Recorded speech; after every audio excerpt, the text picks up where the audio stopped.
Hey, so what I want to talk about today is the conventional life. So the conventional life, you see it all around, the success stories, who succeeds and why they're put into these positions. And if you're living a conventional life, you're pretty much of the devil. The conventional life is of the devil. And I don't need to quote scripture or anything. I just want you to look around you and look at the examples of what's happening. Like I said, who's pushed forward in different industries, why people are pushed forward, why we have an unbalance now of who makes more money and why. So first, coming from sports, and I see it a lot, is sports. People think, let's say with martial arts, UFC, that the UFC champion in XY division is really the best fighter in the world. And we're taught to believe that. Or not taught, but it's a subtle mind control. Just the more say it's part of the system that's taught, but it's not so active like the things that you're being taught in school. It's a very subtle thing, the way we worship different athletes. But sticking to martial arts for now. And in the reality, the people who make it to the top or any sport like that, their career is very curated. There's favoritism. They pick their opponents, again, very curated, and create a whole story around it. And these guys are not the best fighters. You can find amazing fighters, martial artists in any country, in some third world black hole that can just play with any UFC champion. But the money incentive isn't there, the marketing, the people that you know, it's all of that. And that's what's crazy too about people who actually move to the top of sports, because I've seen it, that really they're being boosted by other people who want to see them to succeed, especially when it's authentic. And everybody's pulling in the resources. For example, when it comes to the connections and everything, you're trying to put this person in the top fights. Every training session, every sparring is catered so this person can improve because they have a fight coming up. The motivation, the encouragement, again, the active work from all the people around them. And then when they reach a certain level, they're like, oh, I'm just the man. I'm just going to float around. I don't care. These people didn't help me. And you just see their career go to the bottom like this because that authentic structure isn't there. It's the same as your family. Who has more an incentive to boost you up? And they're actually training you. They want you to be better, generally speaking. Of course, there's what I'm about to say, there's exceptions. But your family wants to train you to become more intelligent, to make more resources to help them, obviously. In contrast with a corporation, with an HR department. Do you really believe that they are trying to help you out of the kindness of their own heart? Look at the world around you. They are throwing, the moment they don't need anybody, here's a paper, like they've done with the boomers now. They've been there with them 25, 30 years, and they give them a little piece, an award, like they're in kindergarten. Thank you for your 20 years. Here's a Walmart gift card for $5,000. You're fired. That's insane. And the fact that it's normal and people aren't rioting and burning these places to the ground. Oh, well, I guess it's already happening. It's already happening. So there you go. It's just the proof of the decay, how everything is going to end up if, for the people who continue living the conventional life, believing it, putting in their efforts and their sacrifices for the conventional life. So basketball in the United States, I'll give you a good example. Basketball, people in the ghetto, in the hood, they put so much resources to get their children to be the top basketball players so they could play in the NBA. It's a dream of everybody. Look, this chicken. Please, quiet. Thank you, chicken. All right, so they put all this effort. You can see it in the school systems. In the most impoverished places, I'll use New York as an example because it's where I'm from. In New York City, all the places that are problematic with the YNs, so it's the YNs with the youth, so to speak. Um, the the sporting program is massive. They put a lot of money, a lot of resources. They produce great athletes, and their athletes are literally top of the line in any sport: baseball, basketball, wrestling, volleyball, Olympic Olympic caliber champions.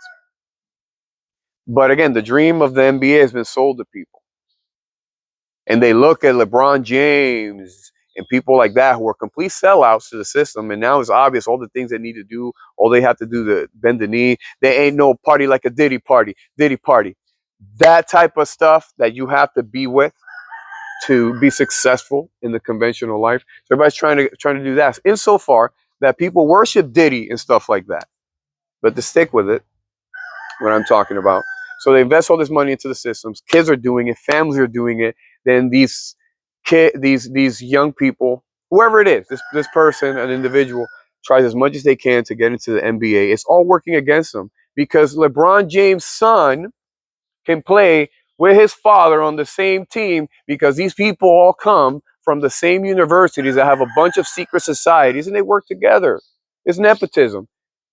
And they have all the goyim, the cattle, believing that they can be LeBron James, or they could be Conor McGregor, they could be Floyd Mayweather, they could be Donald Trump, they could be anybody could be like Donald Trump, guys, anybody. Um, let's sticking with economics. Look at the situation where we're at, guys. Undeniable. Women, we have progress. So liberal, so trendy. The women make more money. They're so powerful. They're so much more educated. They compose about 70. That's probably considered. It's probably 85% of the colleges. The who's making the most money in society? Women. Who's doing the the office, the management jobs? Women. When it comes to young women versus young men, again, men are making money. Women only want the 666 guy. Part of the conventional life is in the symbol right there. The 666 and sometimes 46 guy. He's more más diablo que el diablo, basically. So take that numerology for what it is. And we have complete decay where women are talking in the government saying we need to put sex education, we need transgenders, we need dildos, we need sexual liberation more. Imagine a man said that.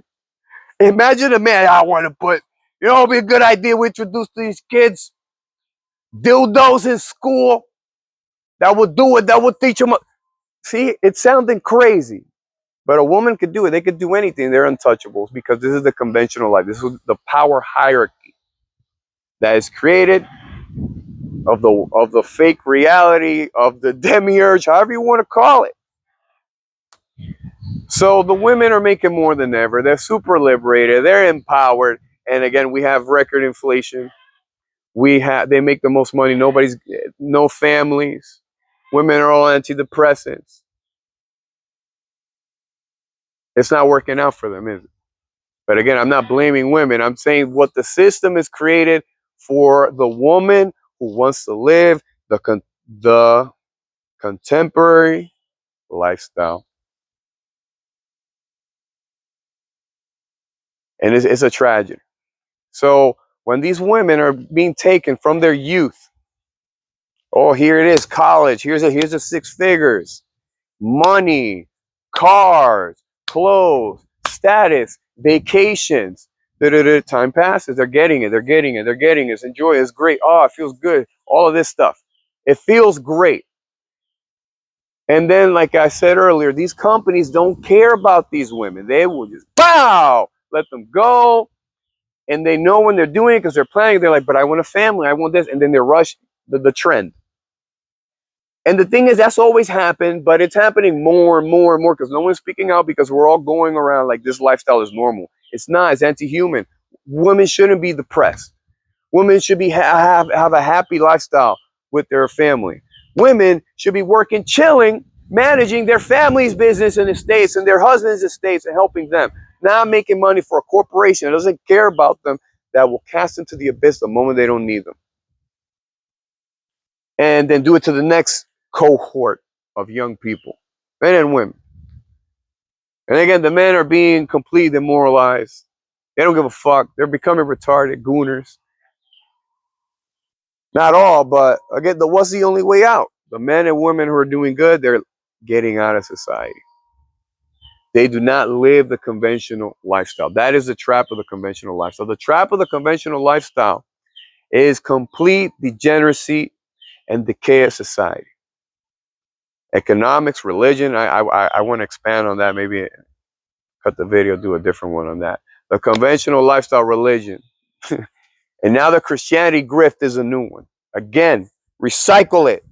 We're all Christians now. They become authoritarians. Oh, darn, we just empower the government in the name of Christianity to kill the oppressor. Shit, we did it again. Back to the Inquisition, guys. All right, jokes aside. Again, I want to show you what the conventional lifestyles lead to versus what the unconventional lifestyle lead to. People, the unconventional lifestyle, people who are building from within, from sovereignty. The kingdom of heaven is within. You have the divine spark within. You are the mirror of the universe. And the only thing you can start with and change is yourself. So that's a great thing.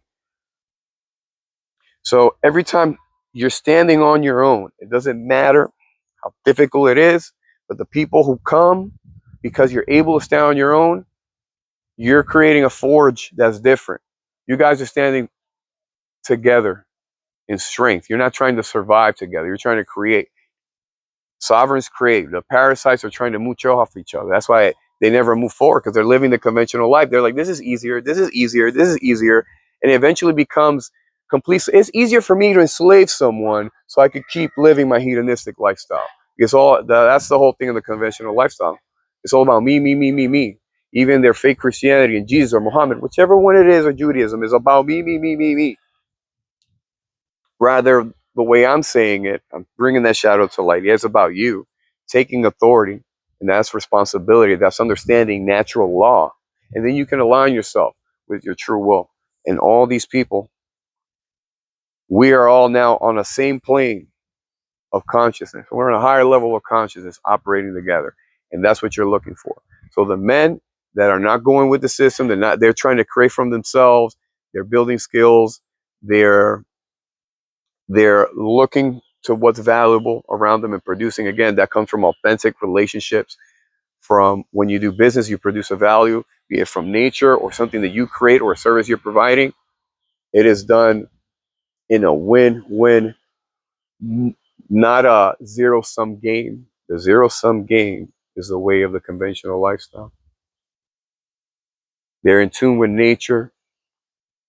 They know that the truth, it's not my truth, but the truth is known from within, and then you can realize it. My truth is subjectivist, is moral relativity, and it's evil. So, wrap it up. And you see how all that is managed by fear. The conventional lifestyle really is all about fear.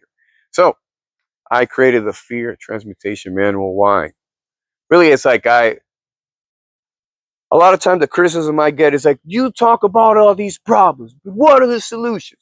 So that's why I made this manual, or try to quantify like this. It's meant to over deliver. It's really like a book, pretty much, but I'm giving it away.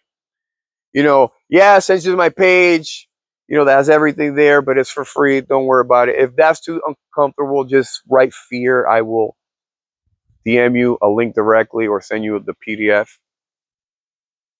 and transmute your fear into sovereign action, into bravery.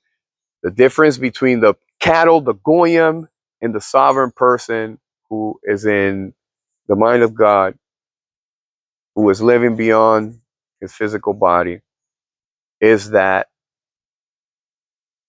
the sovereign man acts brave. He is not a coward. We value bravery. We do not value cowardice. We reject cowardice. And bravery is acting despite being afraid and doing the right thing. The coward does anything that's of their convenience.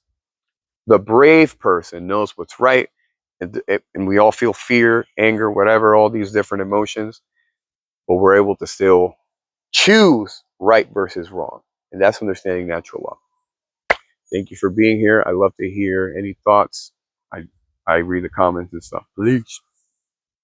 and share it with your friends. Your transmutation manual downstairs, and thank you for watching. Have a great day.